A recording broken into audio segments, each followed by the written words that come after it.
A rampage in Arkansas rekindles memories of a school shooting here years ago.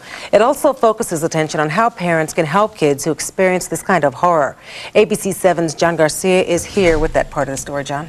Well, Diane, one expert we talked with tonight says the Arkansas shootings likely reawakened horrible memories for some people in the community of Winnetka.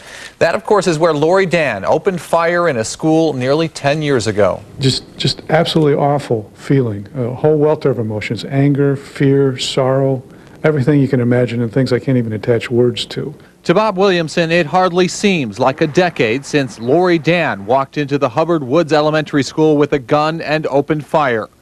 Williamson's two children were in neighboring classrooms and were not physically injured.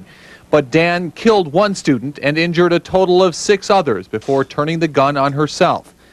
She left a lasting psychological wound on the entire community. It's a horrible event, and I think everybody who's exposed to it is affected by it in a significant way. But there's about a fifth of the people who are exposed to this kind of an event who become truly ill because of it. Dr. Schwartz says those people develop post-traumatic stress disorder and can require years of treatment. He and other experts are concerned about the growing culture of violence and the way some kids find it an acceptable way of dealing with anger. Several books have been written about the Lori DIANN incident, but since then there have been many other episodes of violence in schools.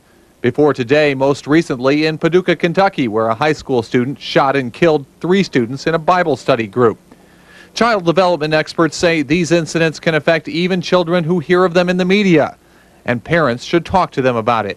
To get out all their questions and fears so you can correct misconceptions and so you can reassure them with their fears. Of course, the facts are still filtering in from Arkansas, but the experts we talked with today believe it's very likely the suspects who've been arrested in Arkansas come from broken homes where they don't have strong parental support. That lack of support might explain why they apparently place so little value on human life. Diane? And John, we're going to have a live report from Arkansas coming up a bit later in this newscast.